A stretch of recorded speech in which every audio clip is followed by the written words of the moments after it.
संकल्प की बारी है, स्वाभिमान जगा भारत का नवयुग की तैयारी है, स्वाभिमान जगा भारत का नवयुग की तैयारी है।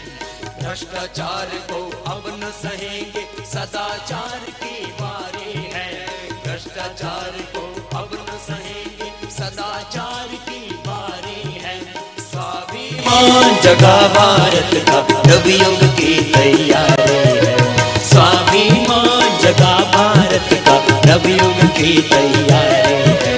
जाग उठा है देश सारा, दृढ़ संकल्प की बारी है, स्वाभिमान जगा भारत का नवयुग की तैयारी है, स्वाभिमान जगा भारत का नवयुग की तैयारी है। हर सुबह तो योग का अभ्यास आप करते हैं, और जैसे एक योग के अनेक लाभ हैं, ऐसे एक हमारी जिंदगी का बहुत अहम मुद्दा है, वह है पैसा, वह है धन, वह है संपत्ति। और इसके बारे में हम ऐसा सोचते हैं कि ये दुनिया तो सदा से अमीर चलाते रहे हैं और गरीब उनकी चक्की में पिसते रहे हैं। तो क्या ऐसा भी हो सकता है कि दुनिया में गरीबी और अमीरी की खाई कम हो जाए और सबके पास पैसा हो जाए? ऐसा यदि हो जाए तो बहुत सुखी हो जाएंगे लोग। क्या ऐसा भी हो सकता है कि अपना रुपया वो डॉलर और पाउंड से ज्यादा मजबूत स्ट्रांग हो जाए? यदि हमारा रुपया डॉलर और पाउंड से मजबूत हो जाता है तो सारी दुनिया फिर भारत की ओर ही देखेगी।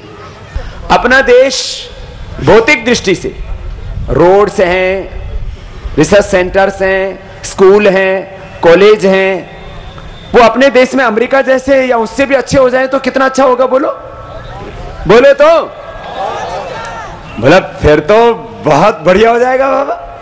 तो अपने को ऐसा भारत बनाना है जिसके स्कूल, कॉलेज, यूनिवर्सिटी अमेरिका से, ब्रिटेन से, कनाडा से और जापान से भी अच्छे हो। ऐसा भारत अपने को बनाना, और ऐसा बना सकते हैं। अपने को ऐसा भारत बनाना है जहां की अर्थव्यवस्था और जहां की मुद्रा, इसको अंग्रेजी में बोलते हैं इकोनॉमी एंड करेंसी, वो इकोनॉमी और करेंसी हमारी यूरोप से भी ज्यादा, अमेरिका से भी ज्यादा स्ट्रांग हो, ऐसा हम भारत बना सकते हैं। और अपने ऐसा भारत बना सकते हैं कि जिससे कि एक तरफ हो पूरी दुनिया और एक तरफ अकेला भारत, और सारी दुनिया से ज्यादा ताकतवर हो अपना मुल्क। ऐसा हम भारत बना सकते हैं। एक ऐसा भारत बना सकते हैं जहां पर कोई झोपड़ियों में रहने वाले नहीं होंगे, सब पक्के मकानों में रहते हो, सबके सर पर छत हो, सबको अच्छे स्कूल मिले, सबको अच्छे कॉलेज मिले, सबको बीमार होने के बाद इलाज मिल जाए। और पहली बात तो बीमार हो ही नहीं, किसी के साथ अन्याय ना हो। आज देखो अपना समाज कैसे बटा हुआ है। मैं जातिवाद की बात नहीं कर रहा हूं, लेकिन कुछ लोग अपने आप को सबसे ऊंचा मानते हैं, कुछ अपने आप को सबसे ज्यादा बुद्धिमान मानते हैं, कुछ अपने आप को सबसे ज्यादा बलवान मानते हैं, कुछ अपने आप को बहुत बड़ा जमींदार मानते हैं, और कुछ बेचारे आज भी चाहे कितनी ही कानून बन गए हो, कितने ही संविधान में संशोधन कर दिए गए हो, कुछ लोग आज भी अपने आप को बहुत ज्यादा दबा कुचला महसूस ही नहीं करते। वास्तव में हालात बहुत खराब है समाज के। ठीक है, जो कुछ पढ़े लिखे लोग हैं आपस में ठीक ठाक रहने लग गए, लेकिन समाज में बहुत विषमताएं। क्या ये सारी विषमताएं दूर हो सकती हैं? हो सकती हैं। तो इसके लिए हमें सबसे बड़ा काम करना होगा, अपनी आर्थिक नीतियों को ठीक करना होगा। क्या करना पड़ेगा? इसके बारे में कोई सोचता ही नहीं है, इसलिए चीजें बदलती भी नहीं। मैं आपसे एक बात कर रहा हूं, क्या भारत में सारे टैक्स खत्म किए जा सकते हैं? सारे tax, sale tax, income tax, ऐसे 32 प्रकार के टैक्स हैं। मैंने तो याद करने की कोशिश की, याद ही नहीं है। सारे टैक्स खत्म कर दो तो आपका डीजल कितने में मिलेगा? अभी कितने में मिलता है? बोले तो 43। तो यदि टैक्स खत्म हो जाए तो 21 रुपए में, ज्यादा 20-21 रुपए में मिलने लग जाए। और पेट्रोल कितने में मिलता है? 70-73 में। और यदि टैक्स खत्म हो जाए तो 35-36 में। ये किराया भी आधा हो जाएगा। जब पेट्रोल और डीजल सब सस्ते हो गए तो किराया भी कितना हो जाएगा? आधा हो जाएगा। तो ये काम हो सकता है क्या? ये काम हो सकता है। और इतना ही नहीं, ये सारी चीजें यदि हो जाए अपने देश के अंदर ठीक ठाक, तो इतना बड़ा परिवर्तन हो सकता है जिसकी हमने कभी कल्पना नहीं की। एक और बड़ा काम चल रहा है। आज एक आदमी खेत में मेहनत करता है तो शाम तक उसको कितनी मजदूरी मिलती है? 100 रुपए। चलो, किसान आदमी अपने खेती करता है तो उसमें परिवार के सारे लोग मिलकर के मेहनत करते हैं, ठीक है? मेहनत करके खेत में बीज डालते हैं, जुताई करते हैं, फिर उसके अंदर पानी देते हैं, फिर कटाई करते हैं। इसमें पूरा परिवार लग जाता है।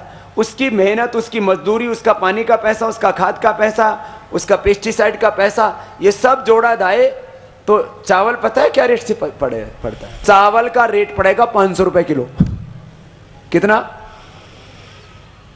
और गेहूं का भी पड़ जाएगा, उसमें थोड़ा पानी कम लगता है तो उसका भी पड़ जाएगा ऐसे ही करीब 250-300 रुपए किलो। तो मैं कह रहा था, किसान को कुछ नहीं मिलता, मजदूर को कुछ नहीं मिलता, ये बाकी जो है दूसरों का। एक वकील हाई कोर्ट सुप्रीम कोर्ट में वकालत करता है तो पता है कितना पैसे लेता है? अब बड़े वकील को खड़ा करो तो एक बार अब केस लेने का 1 करोड़ और सुनने का हर बार का 5 लाख से लेकर के 25 लाख। तो बताओ, ये श्रम का मूल्यांकन में बहुत पक्षपात है। और मुद्रा का मूल्यांकन, ये भी बड़ा पक्षपात है। इतनी बड़ी बड़ी चीजें चल रही हैं। अच्छा, हमारी 50 रुपए की चीज अमेरिका कितने में खरीद लेता है?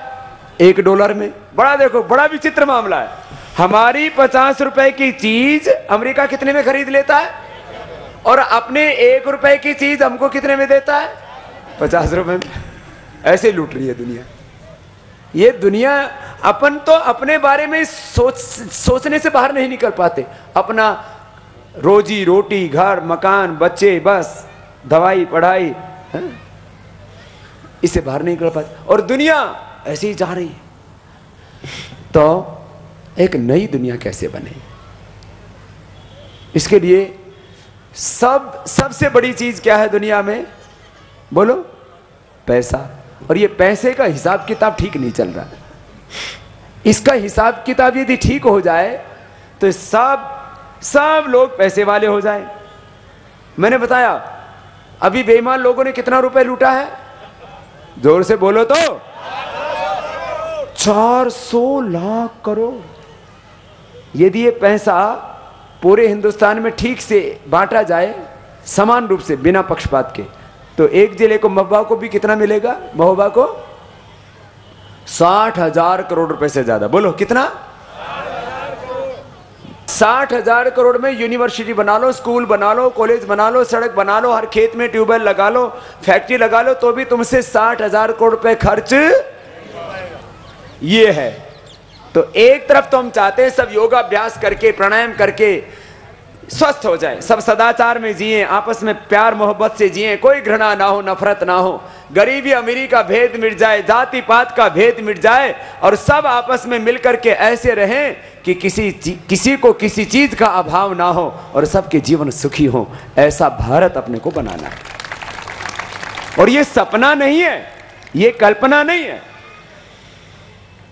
ये काला धन खत्म हो जाए, बेईमानी खत्म हो जाए तो ये सारा काम हो जाए, सारे टैक्स भी खत्म हो जाएंगे, महंगाई भी खत्म हो जाएगी, गरीबी भी खत्म हो जाएगी। तो ये कैसे हो ये सारा काम? इसके बारे में मेरे दाहिनी ओर बैठे भाई अनिल जी, ये वर्षों से इसके ऊपर अध्ययन कर रहे हैं, शोध कर रहे हैं। एक बार सबकी ओर से भाई अनिल जी का अभिनंदन करता हूं, सबकी ओर से जोरदार करतल ध्वनि से। और भाई अनिल जी से कहूंगा कि अपनी प्रस्तावना के रूप में बात रखेंगे और फिर आपके प्रश्न भी लेंगे और इसके ऊपर थोड़ा आज गंभीरता से सोचेंगे, क्योंकि हमारा देश बहुत संकट में है, बहुत चुनौतियां हमारे साथ, आर्थिक भी आध्यात्मिक भी। और आज यदि हमने देश के बारे में नहीं सोचा तो कल का भारत ठीक नहीं होगा, और आज यदि हमने देश के बारे में सोचा तो कल बहुत अच्छा भारत होगा। भाई अनिल जी, प्रणम पूज्य स्वामी जी, बुंदेलखंड के स्थान के पवित्र स्थान के मेरे भाई मेरे बहन, मैं अनिल बोकिल। हम जो 121 करोड़ लोग जो ये देश में है वो सभी परिवार के सहारे जी रहे हैं। बहुत कष्ट है हमारे जीने में, बहुत श्रम है, लेकिन हम जीते किसके लिए है? हमारे बच्चों के लिए, हमारे माँ बाप के लिए, परिवार के लिए हम जीते हैं। अभी एक ऐसा है कि जो जवान बच्चे जो है, जो 40 साल के नीचे है, ये जो बाजार है वो सबसे पहले उनको ढूंढता है, क्योंकि ये उम्र जो होती है वो वस्तुओं की और बहुत उपभोक्ता के पीछे भागती है, सुख के पीछे ये बहुत होता है। 40 की एक बार उम्र पास हो जाए तो आदमी ठंडे दिमाग से सोचने लगता है, ये भैया ये सही बात नहीं है, कुछ तो गलत हो रहा है। लेकिन ये बाजार जो चलता है, कैच देम यंग, ऐसी एक अंग्रेज की ये है, जितने छोटे उसको पकड़ लो, उसको बहुत आसक्ति रहती, मुझे गुलाब जामुन खाना है, अभी के अभी खाना है, मुझे मूवी देखना है, मुझे टीवी चाहिए, मुझे मोबाइल चाहिए, उसमें फोन भी चाहिए, उसमें कैमरा भी चाहिए, उसमें सब कुछ चाहिए, मुझे मोटरसाइकिल चाहिए। ऐसे ऐसे जैसे उम्र बढ़ती रहती है 40 के ऊपर तो समझ आने लगती है मेरे लिए नहीं है, ये तो बर्बाद कर रही है सबको, मेरे बच्चों को बर्बाद कर रही है, मेरे घर को बर्बाद कर रही है। मेरे बच्चे श्रम से अभी मुकर रहे हैं, श्रम करना उनको डर लग रहा है। कहीं जाना है तो मोटरसाइकिल नहीं तो हम नहीं जाएंगे, अगर मोबाइल नहीं है तो काम पढ़ेंगे नहीं, हम कुछ नहीं करेंगे। आहिस्ता आहिस्ता इन सभी सुविधाओं ने हमारे पूरे युवा को गुलाम बना दिया। अभी ये गुलामी की भी एक ये है, जब आदमी का सिर्फ एक मालिक होता है तो आदमी गुलाम होता है, गुलाम के कभी 10 मालिक नहीं होते। आज ये जो पैसे की भाषा है, थोड़ी सी मैं इसकी और बात करता हूं। ये जो कागज के टुकड़े हैं ना, जिसके ऊपर लिखा है मैं धारक को 50 रुपए अदा करने का वचन देता हूं, आपने पढ़ा है क्या? नोट के ऊपर लिखा होता है मैं उसको 500 रुपए अदा करने का वचन देता हूं, नीचे गवर्नर की सही होती है, एक साइन होती है। अगर इसको हम रिजेक्ट करेंगे लेने के लिए तो सीधा जेल भेजा जाएगा हमें। हाई पावर्ड मनी जिसको बोलते हैं, इसके पीछे सरकार की पावर होती है। सरकार हमारे ऊपर राज क्यों कर सकती है मालूम है? सिर्फ 2 चीज सरकार के पास होती है, एक होती है पुलिस और दूसरी होती है मिलिट्री। और कानून सरकार का होता है, आम आदमी का नहीं होता है। पुलिस का पगार जब सरकार देती है तो पुलिस सरकार के लिए काम करेगी, मिलिट्री का पगार सरकार देती है इसलिए मिलिट्री सरकार के लिए काम करती है। हम लोग सरकार से क्यों नहीं लड़ सकते मालूम है? क्योंकि लॉ एंड ऑर्डर और मिलिट्री ये दोनों सरकार के पास होती है, आम आदमी के पास नहीं होती है। ये सरकार की ताकत होती है। अगर आपने कुछ बोला ये सरकार के खिलाफ है, ऐसा सरकार को लगा तो सीधा कानून के अंदर आपको अंदर डालेगी, पुलिस उठा के ले जाएगी, आप कुछ नहीं कर पाओगे, है ना? इसी तरीके से सरकार जो नोट बनाती है जिसके ऊपर लिखा होता है इसको 500 रुपए बोल के आपको लेना है, आप उसको नकार नहीं सकते। सरकार ये कागज के टुकड़े के ऊपर अगर कल लिखेगी ये 5000 रुपए है, ये 5 लाख रुपए है, हमें वो स्वीकारने पड़ेंगे। जब हम बैंक से कोई पैसा लिखते हैं ना, किसी के नाम पे ऊपर हम जब चेक लिखते हैं वो भी एक पैसा ही होता है। हमने किसी को रुपए की 500 रुपए की नोट दी या किसी को हमने चेक दिया 500 का, दोनों को ही पैसा बोला जाता है। लेकिन पहला पैसा वो सरकार ने बनाया हुआ होता है, दूसरा पैसा हम सब खुद बना सकते हैं अपनी साख के हिसाब से। इसके लिए हमें बैंक में अकाउंट होना चाहिए, बैंक ने एक मानना चाहिए कि आपको चेक देने का हम अधिकार देते हैं। हम अपना खुद का पैसा खुद बना सकते हैं, इसके लिए हमें बैंक से व्यवहार करने पड़ते हैं। बैंक के सिवा कोई और नहीं पैसा बना सकता, एक सरकार और एक बैंक। दुर्भाग्य से हम में से पढ़े लिखे लोग भी हमारा खुद का पैसा हम नहीं बनाते, हम वो सरकार की नोट बना के यूज करते रहते हैं। ये जो बात कह रहे हैं समझ में आ रही है ना? पैसा कितने प्रकार का हो गया? अब बातचीत का रूप देते हैं। कितने प्रकार का हो गया?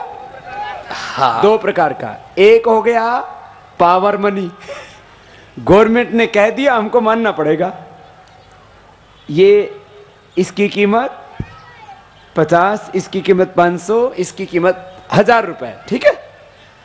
एक तो पैसा गवर्नमेंट ने छापा, इसको बोलते हैं पावर मनी। और दूसरा आपने मेहनत करके और बैंक में डाल दिया कुछ भी, आपने मेहनत की, कोई चीज बनाई, आपने साइकिल बनाई, मोटरसाइकिल बनाई, आपने अनाज खेत में बोया, या आपने कोई नौकरी की, आपने टीचिंग की, और आपने उससे जो कमाया वो कहाँ डाल दिया? बैंक में। तो ये क्या हो गया? इसको क्या बोलते हैं? Credit money. हाँ, क्रेडिट मनी। अभी अपने देश में 10 लाख करोड़ का कागज वाला पैसा है, नोट वाला पैसा, और 10 लाख करोड़। और ये एक नोट कितनी जगह घूमता है? एवरेज जो पूरी दुनिया के अंदर जो इसके अध्ययन किए जाते हैं ना, और मार्केट में इसको एक से दूसरी जगह जाना, इसको मनी इन सर्कुलेशन बोला जाता है। अर्थ में जो प्रचलन होता है, लेन देन में कितनी जगह बार प्रयोग होता है एक नोट? करीब, आप लोग बताओ, आप लोग भी तो करते होंगे। एक पैसा साल भर में दुकानदार से कहां जाता है? मार्केट में। कोई भी मजदूर के पास, मजदूर कहां लेके जाएगा? फिर बाद में बाजार वाले के पास, बाजार वाला। अब एक सीधा सा उदाहरण ले लो कि एक आदमी जो है सब्जी बेचता है, तो सब्जी बेचने वाला पैसा किसको देगा? किसान को। किसान फिर किसको देगा? दुकानदार को। दुकानदार वाला फिर किसके पास आएगा? सब्जी वाले के पास। फिर सब्जी वाला किसको देगा? तो ऐसे घूमने में कितना समय कितनी बार घूमेगा एक नोट? माना जाता है कि एक नोट करीब 50 बार घूम जाता है बाजार में साल में। कितनी बार चलता हुआ? तो भारत की अर्थव्यवस्था यदि 10 लाख करोड़ छापे हैं नोट, तो कितनी बड़ी होनी चाहिए?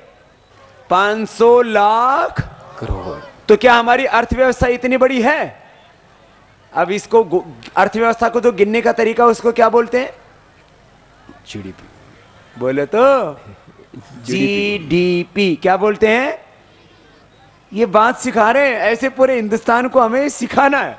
जिस दिन ये हिंदुस्तान को समझ में आ जाएगा ना, उस दिन हिंदुस्तान में बेईमानी खत्म हो जाएगी। यही सिखाना है। अपने को पता ही नहीं लगता, लूट रहे, लूटे जा रहे। तो अभी हमारी अर्थव्यवस्था कितनी है अनिल भाई?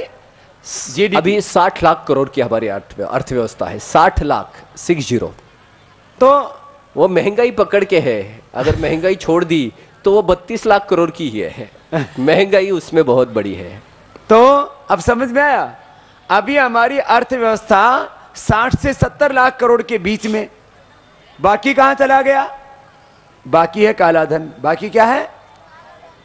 तो कितना हो गया काला धन? आप 100 लाख करोड़ मान लो, चलो, है नहीं? जीडीपी करीब 60 से 70 लाख करोड़ के बीच, और बाकी सब काला बाजारी। तो यही है 400 लाख करोड़ रुपए काला धन। अब इसको वापस लाना है तो क्या करें? एक उपाय आप लोग बताओ ना, हम नहीं बताएंगे, आप लोग बताओ ना, इसलिए तो बैठा है। अरे नहीं तो पैसा ही जब बदल दो ना, सरकार तो बदलने की बाद में बात है। बदलेगी तो सरकार पैसे को।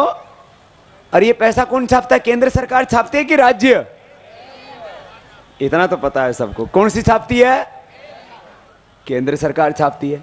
तो ये पैसा जो है, इसकी छपाई खत्म कर दो और सारा काम किससे कर दो? बोलो तो। इसके बारे में बताओ आप थोड़ा अनिल भाई। हमारी अर्थव्यवस्था में पैसा घूम नहीं रहा है। अभी ये नोटों का और एक बड़ा ये होता है, नोट जो होती है ना, वो हमारे कब्जे में हम रख सकते हैं। अभी आपके सबके जेब में अगर हम पकड़ेंगे 10 रुपया भी अगर एवरेज हम है आपके पास, तो कितना पैसा भी यहां है? कम से कम 2 लाख रुपए होंगे ना, कम से कम 2 लाख रुपया। अभी ये 2 लाख रुपया 1 घंटे के लिए किसी के भी काम के नहीं है, क्योंकि हम तो यहां बैठे हैं। अगर ये बैंक में होते तो किसी एक किसान को वो कर्ज के रूप में मिलते थे ना, अभी किसी एक उद्योजक को मिलते थे ना, किसी एक स्टूडेंट को पढ़ाई के लिए मिलते थे ना, क्योंकि वो सर्कुलेशन में रहते। हमने तो उनको निकाल के जेब में रखा। ये समझ पा रहे? बहुत इंपॉर्टेंट है ये। शरीर का खून निकाल के हम बाहर फ्रीज में रख रहे, अपने अपने ताबे में, अपने कब्जे में रखने की कोशिश कर रहे हैं। वो शरीर को नहीं मिल रहा है, शरीर मर रहा है ना। और फिर ये खून कम है, इसलिए सरकार बाहर से खून ला रही है। फॉरेन डायरेक्ट इन्वेस्टमेंट, बाहर से कर्जा, और वो जो आ रहा है पैसा वो इतना आसान नहीं है। वो पैसे के साथ बहुत बुराई बीमारियां भी है।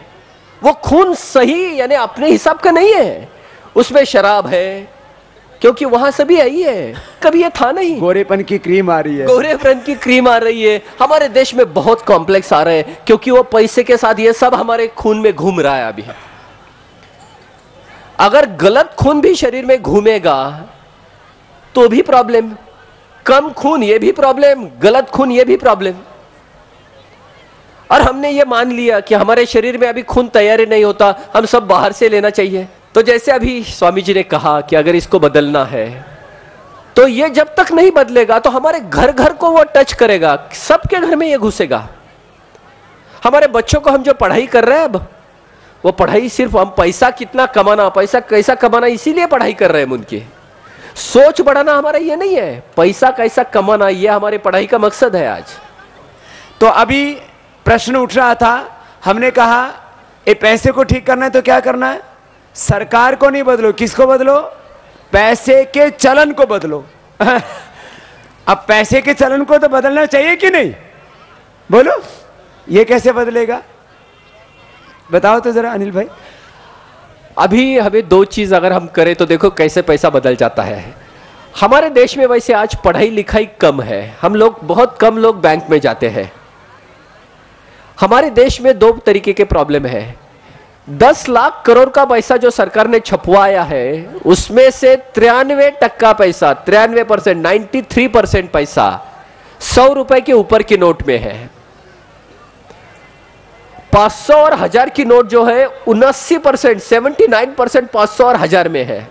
यानी 80 करोड़ लोगों के लिए सिर्फ 7% पैसा है। 100 रुपए के ऊपर की छोटी नोट जो है 100 रुपए से 7% है सिर्फ।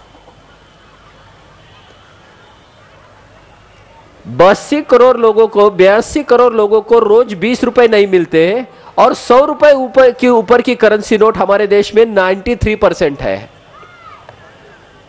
तो लोग तो कष्ट कर रहे हैं, बहुत कष्ट कर रहे हैं, लेकिन पैसा नहीं मिल रहा है उनको। हम कितने लोग 500 और 1000 की नोट यूज करते हैं? 100 की नोट हमारे लिए बहुत बड़ी है ना। 1000 की नोट हमें रोज लगती है। 26% जो नोट है वो 1000 की नोट में है, 26%। यह सिर्फ बड़े लोगों को काला व्यवहार करने के लिए, करप्शन के लिए नोटों में देना। हमारे संसद में दिखा रहे हैं ना बंडल, वो कौन से बंडल है? आप बड़े बड़े अधिकारियों की यहां जो ये पड़े सीबीआई के छापे पड़ रहे हैं, अगर 50 के ऊपर की नोट हम बंद कर दे, सबके लिए बंद कर दे, तो क्या होगा? जो गरीब लोग हैं, जो अनपढ़ है, उनके लिए 50 की नोट काफी है। आप कितना भी बड़ा व्यवहार उसमें कर सकते हैं। 50 की नोट में आप 5000 रुपए का भी व्यवहार कर सकते हैं, कर सकते हैं नहीं? ये कितना अच्छा होगा। 100 की रुपए की नोट और 500 के रुपए की नोट वो प्रिंटिंग को करने को परवड़ेगी नहीं, क्योंकि 39 रुपए खर्च आती है, तो पाकिस्तान वो प्रिंट नहीं कर पाएगा। 50 की नोट करके उसको क्या फायदा रहेगा? तो जाली नोट भी नहीं आएगी। और जो पढ़े लिखे लोग हैं, जो 20% लोग हैं जिनके पास इतनी बड़ी मात्रा में पैसा है, वो पैसा बैंक में से घूमता रहेगा। तो किसान के लिए, सभी विद्यार्थियों के लिए, बिजनेस के लिए 2% से सालाना ब्याज से आपको पैसा मिलेगा। सालाना उसका सूद रहेगा 2%, क्योंकि वो बैंक में से घूमते रहेगा। बैंक तो पैसा खुद नहीं यूज कर सकती, वो तो पैसा सिर्फ बांटने के लिए होती है। बैंक किसी से पैसा लेती है और किसी को देती है, बीच में वो ब्याज लेती है सिर्फ। बैंक कभी खुद के पास पैसा नहीं रख सकती, वो कर्ज बोल के दूसरे और को देती है। लेकिन नोटों का ऐसा नहीं होता है। नोट जब मैं यूज नहीं करता तो मेरे जेब में वैसे पड़ी रहती है, मैं किसी और को भी यूज नहीं करने देता। अगर ये पैसा बैंक में से घूमेगा तो हमारे विद्यार्थियों के पास, हमारे किसानों के पास, हमारे उद्योग के पास, व्यापारियों के पास, हमारे गरीब सब लोगों के पास 2% एनुअल, सालाना 2% से कम इंटरेस्ट में वो पैसा घूमते रहेगा। अभी मैं चलते चलते आपको एक बात बताता हूं, स्वामी जी ने आपको बहुत बार हम सबको बताई है। स्विस बैंक में, जो स्विस बैंक हमने नाम तो बहुत बार सुना है ना, हमारा बहुत सा काला पैसा उधर है स्विस बैंक में, स्विट्जरलैंड की बैंक में। अभी देखो, स्विस बैंक में पैसा रखने के बाद उस पर ब्याज नहीं मिलता रखने का, रखने के लिए उसके ऊपर फीस देने पड़ती है। जैसे हम मोटरसाइकिल किसी स्टैंड पे लगाते हैं ना, तो पार्किंग के पैसे देने पड़ते हैं ना, वैसे पैसे पार्किंग के पैसे हमें देने पड़ते हैं। मनी पार्किंग, मनी पार्किंग का।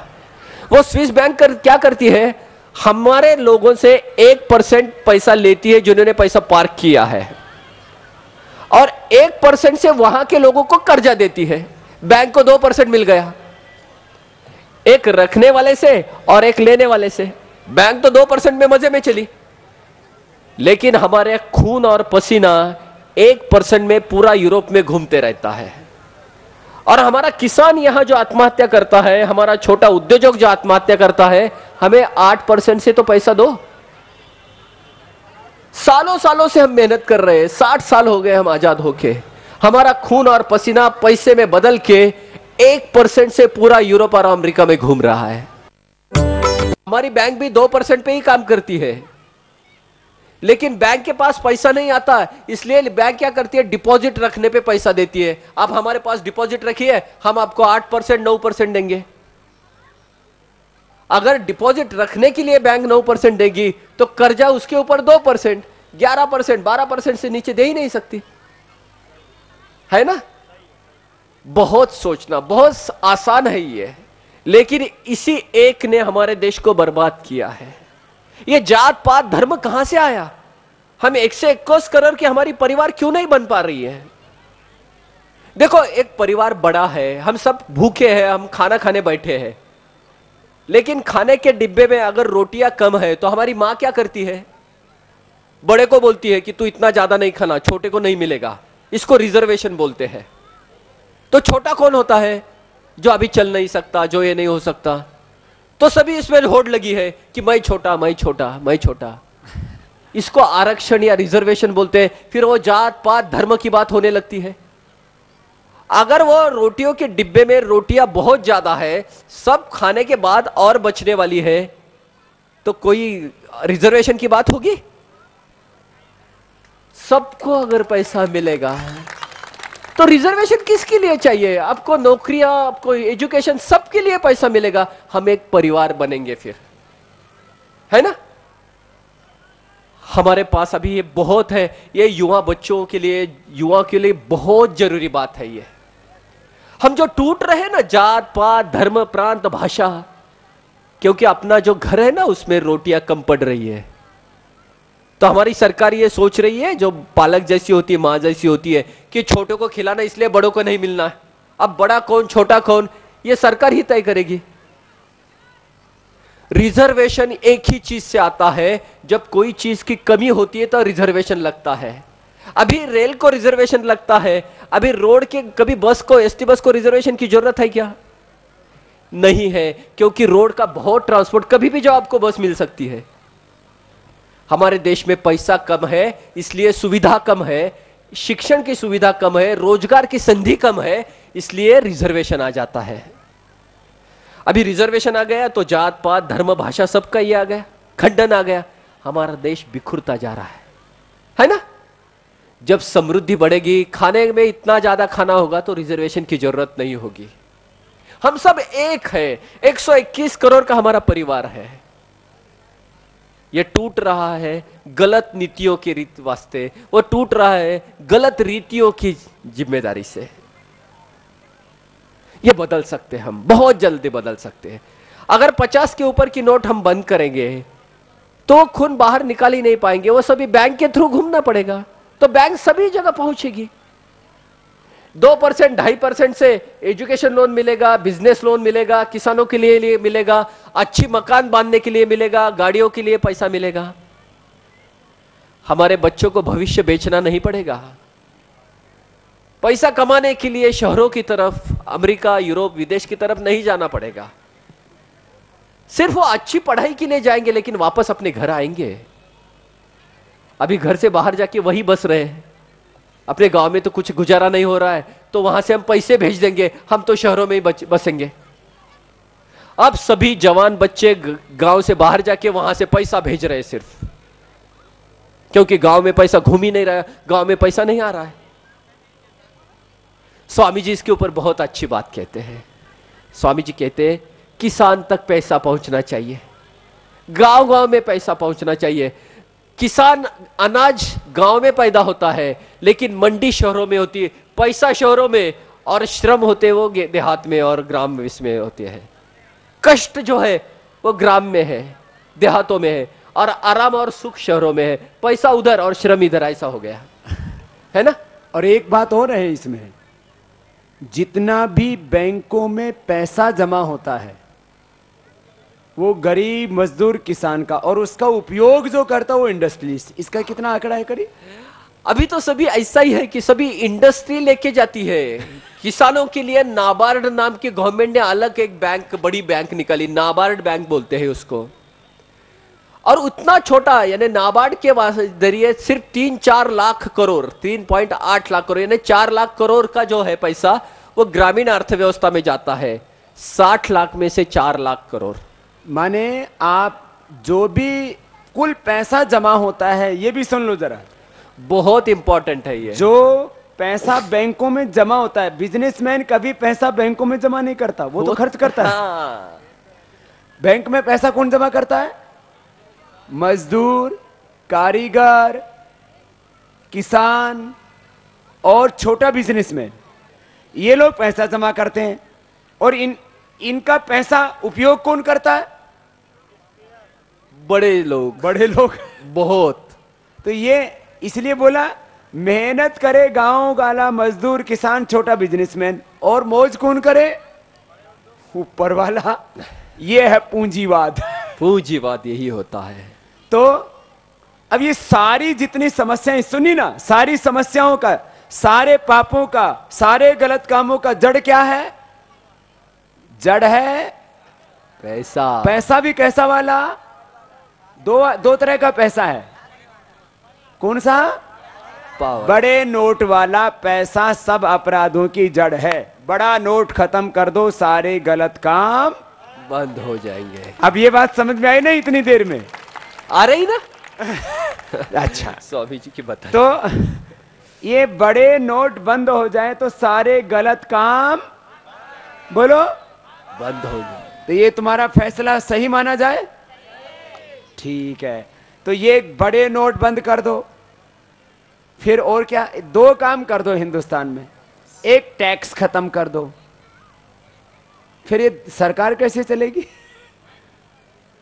ठीक है, बैंक में तो पैसा आ गया, ये सरकार कैसे चलेगी? ये सरकार कहेगी हम कैसे चलाएं स्कूल, कॉलेज, यूनिवर्सिटी, सड़क कैसे बनाएं, सैनिकों को कहां से पैसा दें, पुलिस वालों को कहां से पैसा दें, हथियार कहां से लेके आए, ओवरब्रिज कहां से बनाए, एयरपोर्ट कहां से बनाए। ये गवर्नमेंट कैसे चलेगी? अपना तो काम हो गया, बड़ा पैसा खत्म तो सारी बेईमानी खत्म, बड़ा पैसा खत्म तो रिश्वत खत्म, बड़ा पैसा खत्म तो हवाला खत्म, बड़ा पैसा खत्म तो जमाखोरी खत्म, जब बड़ा पैसा खत्म तो चोरी भी खत्म। 10-20 का नोट सिर पर धर के ले जाएगा चोर, बीच में पकड़ा जाएगा। तो बड़ा पैसा खत्म हो जाए तो अपने साथ कोई गलत काम, और अपने पास में सब कुछ बढ़ेगा। ठीक है, अपना काम तो ठीक हो गया, ये सरकार कैसे चलेगी? 2% टैक्स लगा दिया जाए बैंक लेन देन। ये भी सबको पता लग गया। तो अब तो खुद ही बता दिया, तो हम तो बताने की जरूरत नहीं, सबने बोल दिया कि बैंक के लेन देन पर टैक्स लगा दो। ठीक है, तो कितना परसेंट? 2% भी ज्यादा हो जाएगा, तो कितना कर दो? 1%। अभी बैंक से लेन देन कितना हो रहा है बताओ ना? रोज करीब 2.5 लाख करोड़, तो साल भर में कितना हो जाएगा? करीब, छुट्टी छुट्टी निकाल दो तो करीब 750 लाख करोड़। ठीक है, अभी बड़ा नोट खत्म नहीं हुआ है, बड़ा नोट खत्म कर दोगे तो ये ट्रांजैक्शन बैंकों से कितना हो जाएगा? दुगुना तिगुना हो जाएगा। ये तो कई गुना हो जाएगा। ये तो इतना गुना हो जाएगा जिसकी आप कल्पना ही नहीं कर सकते। सारा ये जो काला धन है ये किस में आ जाएगा? बोलो, सारा नोट वाला पैसा कहाँ आएगा? बैंक में। और बैंक में आते ही फिर पैसा कई गुना बढ़ जाएगा। यदि ये 2-3 गुना 4 गुना बढ़ जाए तो कितना हो जाए? फिर तो 300-400 लाख करोड़ रुपए की करेंसी, वो इकोनॉमी हो जाए। और 300-400 लाख करोड़ रुपए, चलो लंबा हो जाएगा थोड़ा, बहुत वो तो आगे आएगा। लेकिन अभी मान लें कि ये 750 लाख करोड़ से ये वो 350-400 लाख करोड़ रुपए बैंक में आएगा तो कई गुना होगा ना, फिर वो तो 400 लाख करोड़ रुपए आएगा तो फिर तो कई गुना हो जाएगा। लेकिन अभी भी ये 3-4 गुना भी हो जाए तो कितना हो जाएगा? 750 की बजाय 3 गुना हो गया तो 2400, 2000 लाख करोड़ रुपए से ज्यादा। तो इसमें तो यदि 1% भी रखो तो कितना हो गया? 11 लाख करोड़, बहुत हो जाएगा। इसका मतलब अब बैठे हुए हमने 2 बातें की हैं इतनी देर में। मैंने कहा ना हमें निर्णय करना है। इसका मतलब 2 चीजें तुरंत होनी चाहिए, बड़ा पैसा तुरंत बंद। अरे जोर से तो बोलो। इतनी देर तक सोच के पंचायत की इस पंचायत का मकसद क्या था? बड़ा पैसा बंद होना चाहिए और ट्रांजैक्शन टैक्स लगना चाहिए, बाकी सारे टैक्स बंद होने। तो इसके क्या फायदे होंगे? टैक्स खत्म होने से हर चीज का दाम कितना गिर जाएगा? करीब 50%। ये बात तो सारे हिंदुस्तान को समझ में आ जाएगी ना। तो ये सारे लोग कहेंगे हम टैक्स नहीं देंगे ये सविनय बहिष्कार हो गया। सब लोग बोलेंगे हम टैक्स, तो फिर वो बोलेंगे हम गवर्नमेंट कैसे चलाएं? तो बोले क्या ले लो? बोले ट्रांजैक्शन टैक्स ले लो, गवर्नमेंट चलाओ खूब राजी राजी, ठीक है ना। तो 1 से 2, अभी 2 बाद में 1, 2 से 1% ट्रांजैक्शन टैक्स कर दो और सारे टैक्स बोलो खत्म। आज की पंचायत का निर्णय हो गया। ये तो बहुत अच्छी बात है। ऐसा हिंदुस्तान बन जाए तो महंगाई कितने % खत्म हो जाएगी? 50%। ये सरकारें बोलती हैं महंगाई थोड़ी खत्म होती है, हैं? अब इन सब को बताना महंगाई ऐसे खत्म होती है। सारे टैक्स खत्म तो महंगाई। अच्छा फिर ये चीजें, ये खाने पीने की चीजें सस्ती कैसे होंगी? चलो ये तो गैस डीजल पेट्रोल तो सस्ता कर दिया, तो लागत कम कर दो। हर एक किसान के खेत में ट्यूबवेल लगवा दो और जो पानी आसमान में पड़ता उसके ऊपर थोड़ा पैसा खर्च करो, वो जमीन में उतार दो और उसका बिजली फ्री कर दो। उसको खाद और जो बीज खरीदता वो सस्ते कर दो, तो वो चीजें भी सस्ती हो जाएंगे, तो खाने पीने की भी मौज रहेगी और इसमें भी महंगाई खत्म। और कहां होती है महंगाई? पढ़ाई में। तो पढ़ाई में सारे स्कूलों में ऐसी शिक्षा कर दो कि प्रधानमंत्री का बेटा हो, राष्ट्रपति का बेटा हो या रेडी वाला, ठेले वाला, रिक्शे वाला, सबके बच्चे के लिए एक जैसे स्कूल कॉलेज बना दो। ये पढ़ाई का भी खर्चा बंद। और दवाइयां भी ऐसी सस्ती हो जाएंगी। बोले ये काम होना चाहिए कि नहीं? फिर करती क्यों नहीं सरकारें? ये बात तो सच्ची है ना। हमने बोला ना सच्चाई दिल्ली के दरबारों की गुलाम और सच्चाई विदेशी पुरस्कार पाने वालों की गुलाम भी, और सच्चाई कुछ अमीर लोगों की भी जागीर नहीं है। सच्चाई पढ़े लिखे बेवकूफ लोगों की भी जागीर। सच्चाई तो सच्चाई होती है, तर्क, तथ्य, प्रमाण, व्यवहारिक रूप से वो सच्चाई, बात सीधी होनी चाहिए, समझ में आनी चाहिए। आप पूछो, आप प्रश्न पूछो है किसी भी तरह का, कोई भी एक प्रश्न हटके बुंदेलखंड का है। ये यहाँ पर जो हमारी पीढ़ी आगे वाली है उसको खाने के लिए माता रोटी देती है, लेकिन वो बच्चा रोटी पानी के साथ खाता है। यहाँ का दर्द है कि वो पानी में दाल पूरी नहीं मिलती, दाल पूरी नमक भी नहीं है, अपनी रोटी में पानी डोल रोटी खाता है। ये यहाँ का बुंदेलखंड। ऐसे कितने % होंगे? अब % तो हर गांव में है कि आप गांव में वो अपनी सर्वे कराया आप, तो वहां पर खाने के लिए रोटी दाल सब्जी कुछ भी नहीं है, सिर्फ रोटी पानी उठो के खाता है। मैंने बहुत गरीबी के किस्से सुने हैं, लेकिन रोटी पानी में भिगो के हमने भी खाई है, दूध में भिगो के, छाछ में भिगो के, उसमें तो बहुत ताकत है। लेकिन रोटी पानी में भिगो के खाई जाती है और वो भी बड़ी मात्रा में, इससे बड़ा अभिशाप, इससे बड़ा हमारी इस शासन व्यवस्था पर कलंक, इससे बड़ा भारत माता के माथे के ऊपर कलंक कुछ भी नहीं हो सकता। मेरा नाम प्रशांत उपाध्याय है। हाँ। आपका क्या अनुमान है कि हमारा देश पूर्ण रूप से डेवलप हो जाएगा, एक स्तर आ जाएगा जैसे यूएसए वगैरह है, और चाइना अपना पड़ोसी देश है तो वो इतना आगे बढ़ रहा है एकदम से? ये ऐसे ही चलता रहा तो 2020 तक डूब जाएगा। 2050 तक भी नहीं, मुझे लगता है 2050 तक भी नहीं डेवलप हो ये ऐसे चलेगा तो 2020 तक डुबा देंगे। और आज आपको जानकारी के लिए बता रहा हूं बेटा प्रशांत, आज हमारा एक्सपोर्ट है करीब 7 लाख करोड़ रुपए का। कितने का है? थोड़ा बहुत ऊपर नीचे होता रहता है, हमारे सब आर्थिक नीतियां बड़ी खराब है, निर्यात की भी नीति खराब है। और आज चीन का निर्यात कितना है? एक्सपोर्ट समझते हो ना, जो सामान बना के बाहर भेजते हैं, वो है करीब 70 से 80 लाख करोड़। कितना है बोलो? तो अपने से कितना गुना ज्यादा पावरफुल हो गया? कम से कम 10 गुना। हमारे सामान पूरी दुनिया में 10% भी नहीं है, और चीन के सामान दुनिया के बाजार में कितने प्रतिशत हैं? 80% चीन के सामान बिक रहे हैं। यह बहुत बड़ी खतरनाक बात है। और भारत के बाजार में भी चीन कितना घुस गया है, ऐसे तो हमें आंखें दिखाता है। भारत के बाजार में परसों के अखबार में निकला 25% करीब चीन ने कब्जा कर लिया है। तो यह बढ़ने का तरीका है, और अभी तो आगे और प्लान कर रहा है। चीन प्लान कर रहा है कि जितने भी कारखाने हैं वहां उनकी लाइट फ्री कर दी जाए। कारखानों की बिजली फ्री कर देगा तो फिर और हमसे सस्ता सामान बनाएगा, फिर भारत कहां ठहरेगा? कहीं नहीं रहेगा। तो ये पैसा आएगा तो कहां लगेगा? एग्रीकल्चर में, इंडस्ट्री में, सर्विसेज में, एजुकेशन में, रिसर्च में, टेक्नोलॉजी में, और वेस्ट मैनेजमेंट में, वाटर मैनेजमेंट में, और ई गवर्नेंस में। और ये पैसा आएगा तो हम अपने संसाधनों का, आज हमारा कोयला कहां चला जाता है, हमारा लोहा कहां चला जाता है? चीन के पास। यदि भारत में से ये दो ही चीजें हो जाएं,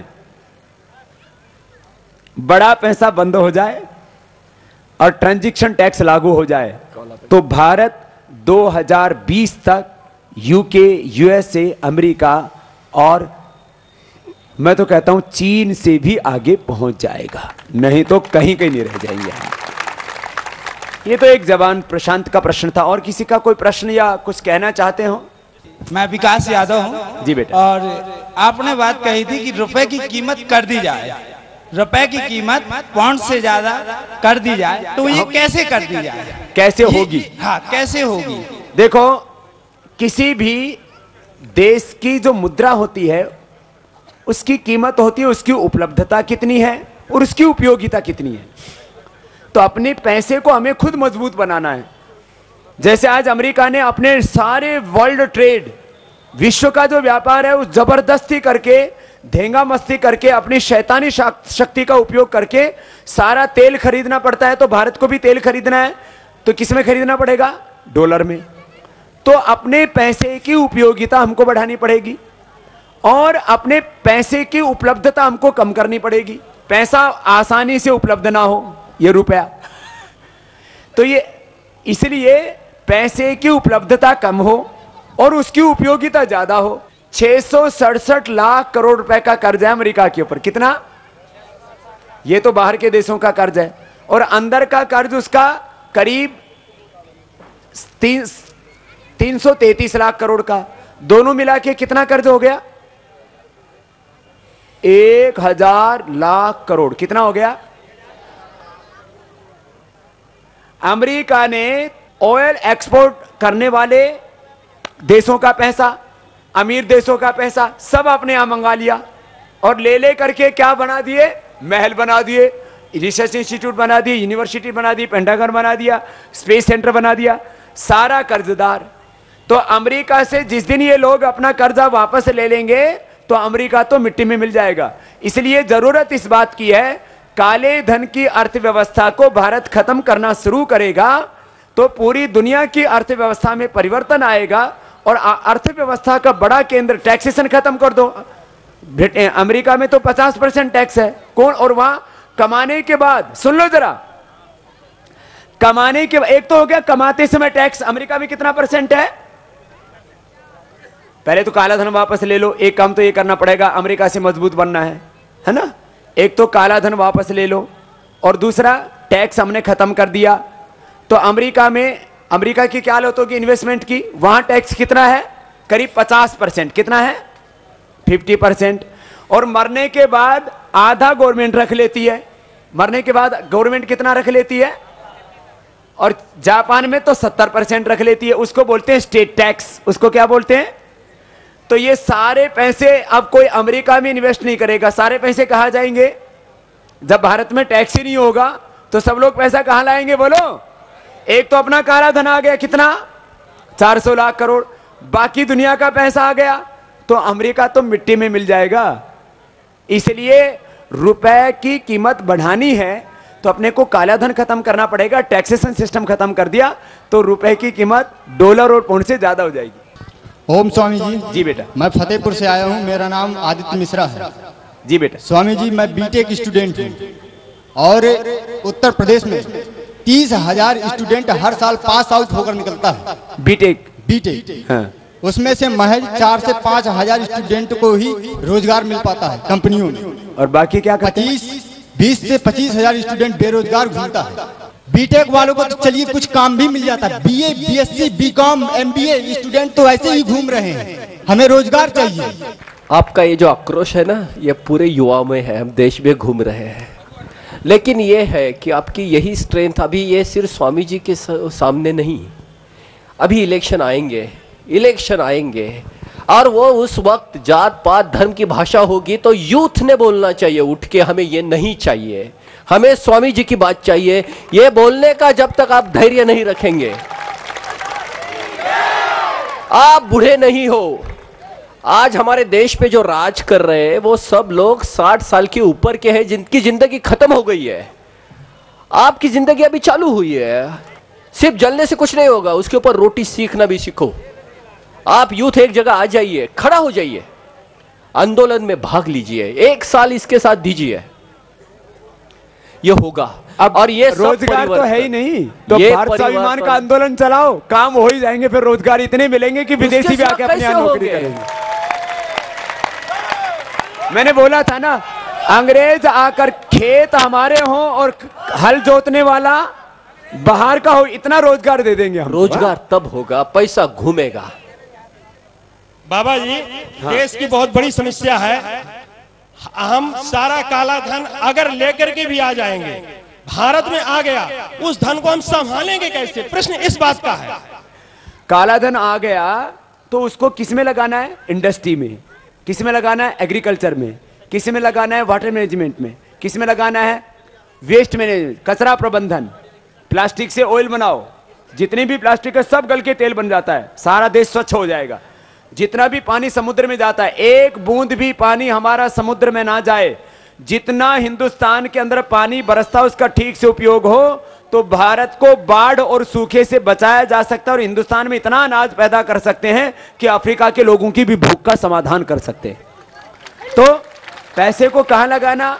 पैसे को लगाना water management, rain water harvesting. पैसे को कहां लगाना? एग्रीकल्चर में, ज्यादा उत्पादन बढ़े, कम लागत लगे, फिर जो पैदा करते हैं वो वेस्ट ना हो। हर साल करीब 1 लाख करोड़ रुपए का, कितना बोला? 1 लाख करोड़ रुपए के साग सब्जियां फल अन्न सड़ जाते हैं। फिर एग्रीकल्चर में लगाओ, इंडस्ट्री में लगाओ। इंडस्ट्री में चीजें लगेंगी तो हमें इंडस्ट्रियल प्रोडक्ट सस्ते मिलेंगे। एग्रीकल्चर में पैसा लगेगा तो खाने पीने की चीजें सस्ती और अच्छी मिलेंगी, ज्यादा मिलेंगी। और सर्विसेज में जी ऐसे रिसर्च सेंटर बनाओ, स्कूल, कॉलेज, यूनिवर्सिटी, और इतने ज्यादा हमारे यहाँ संभावना। देखो आज अमेरिका में पैसा लगाने के लिए जगह नहीं बची है। रोड बन गए, स्कूल बन गए, कॉलेज बन गई, यूनिवर्सिटी बन गई। उसको बोलते हैं विकसित देश। और हमारे देश क्या है? विकासशील देश। तो पैसे को हमें सही जगह लगाना है। पैसा ला करके हम दारू पीने लग गए, बीड़ी पीने लग गए, सिगरेट पीने लग गए, झगड़े करने लग गए तो ये गलत हो जाएगा। मेरा नाम धीरज है, मैं महोबा का निवासी हूँ। निवास से देखा जाए तो महोबा की जो स्थिति है वो बहुत गंभीर है। प्रश्न ये है कि जैसे गुजरात में दारू नहीं बिकती, एक पॉवर्टी, उधर लिखा नहीं मिलेगा कहीं कि दारू नहीं मिलती। तो यहाँ मिलती है? हाँ, यहाँ लिखी हुई मिलती है। ये यूपी में या कहीं भी चले जाओ तो उधर दारू हर चीज मिलेगी लिखी हुई, इधर ठंडी बियर या कुछ भी चीज लिखी मिलेगी। यदि बीड़ी, सिगरेट, शराब, तंबाकू, दारू, नशे बंद हो जाए तो हमारी आमदनी आधी बढ़ सकती है। बात सुनो, हमारे घर का आधा पैसा गरीबों का किस में जाता है? दारू, बीड़ी, सिगरेट, गुटखा। हमारे नशे बंद हो जाएं तो घर की आमदनी बढ़ जाएगी। दारू बेचने वाले थोड़े से लोग हैं, उनके पास पैसा बढ़ जाता है, और पीने वाले करोड़ों लोग हैं। तो एक दारू बेचने वाला और पीने वाले करोड़, तो करोड़ आदमी जब गरीब होते हैं तो एक आदमी अमीर होता है। तो ये इसको बोलते हैं विषमता। बाबा जी, पूरे जिले की युवाओं की तरफ से आपको प्रणाम करते हुए कहना चाहता हूँ। क्या नाम बेटा आपका? देवेंद्र अवस्थी नाम है मेरा। एक प्रश्न रखना चाहता हूँ। हमारे यहाँ ये एलोवेरा इस क्षेत्र में विशेष तौर पे होता है, तो इनका यदि कोई कुटीर उद्योग किया जा सके तो मुझे लगता है कि आपके आने का एक स्थायी प्रभाव होगा। एलोवेरा हम बड़ी मात्रा में बाहर से मंगवाते हैं। तो यहाँ से एलोवेरा कितना मंगवाया जा सकता है, क्योंकि हमारी रिक्वायरमेंट अभी तो करीब 20 टन पर डे की है। हो सकता है भविष्य में करीब ये 50 से 100 टन भी हो सकती है।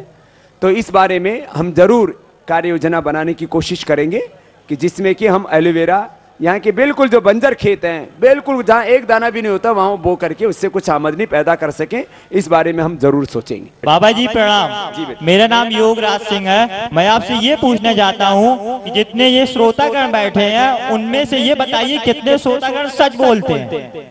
बेटा आप इसके पीछे आपका मकसद बताओ, इसके पीछे कुछ कहना चाहता है? मेरे पीछे इसका मकसद ये है, अगर सब कोई सच बोलने लगेगा तो पूरी दुनिया सुधर जाएगी। देखो ये अच्छी बात कही कि सच बोलो और सच्चाई के रास्ते पर चलो।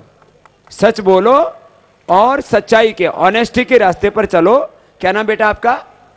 बाबा जी मेरा नाम योगराज। योगराज। तो बेटा आप जरूर, आपकी बात का मुझे लगता है इन पर असर होगा और आप भी इसी रास्ते पर चल रहे हो। आगे इसी रास्ते पर चलना। इस बेटे के लिए एक बार जोरदार तालियां।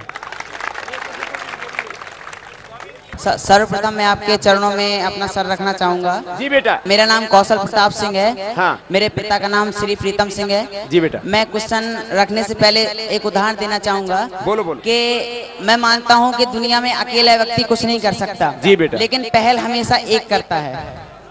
पहल हमेशा एक ही ठीक बात है। तो जैसे एक नल होता है, तो जब हम नल को चलाते हैं तो सबसे पहले एक बूंद गिरती है। तो इस आंदोलन की शुरुआत करके आपने उस नल को चलाया है। उस नल की जो पानी की बूंद है वो हम हैं। तो आजकल के जो युवाओं में जो अपने निश्चित गोल को नहीं समझ पा रहे हैं, वो जो निश्चित उनका टारगेट क्या है उसको हम नहीं समझ पा रहे हैं कि हमें क्या करना है क्या नहीं करना है। और इंडिया में कम से कम 50% लोग बेरोजगार हैं। उन्हें अपने लक्ष्य का नहीं पता है कि हम क्या करेंगे तब देश का विकास होगा, क्या ना करेंगे जिससे मतलब देश के नुकसान होगा या हानि होगी। तो देखो कितनी समझदारी की बात कर रहा है छोटा सा बेटा। सुनो तो जरा। हाँ, तो मैं ये इसमें कहना चाहूंगा कि आज के इस भरी महफिल में आप युवाओं को कुछ अपने लक्ष्य के संबंधित कुछ बातें समझाएं। बस यही मेरा क्वेश्चन। बेटे ने बात कही, बाबा हमारे पास बहुत शक्ति है, इतनी स्ट्रेंथ है। दुनिया का सबसे यंग कंट्री कौन है? भारत। इन युवाओं को 2-3 बातें कहूंगा। एक बात याद रखो, भगवान ने बिना किसी पक्षपात के हमको सबको equal brain, equal strength, equal power दी है। किसी भी जाति, किसी भी मजहब के हों, तो कोई भी आदमी प्रथम हो सकता है, तो वो हम भी हो सकते हैं। अपनी जिंदगी में कर्म को अपना धर्म मानो और कभी भी झूठ के रास्ते पर मत चलो। एक कदम झूठ की तरफ रखोगे तो जिंदगी में कभी सच्चाई के रास्ते पर नहीं लौट सकते। एक बार आपने चंबल के बिहड़ों में कदम रख लिया तो मूल धारा में लौटने में बहुत दिक्कत आएगी। इसलिए सच्चाई के रास्ते पर चलें और अपने भीतर आत्मगौरव का भाव रखें और मेहनत करें, तो जिंदगी में सब कुछ मिलेगा। और ये बीड़ी, सिगरेट, शराब, गुटखा, नशे से दूर रहें। बहुत बहुत आशीर्वाद।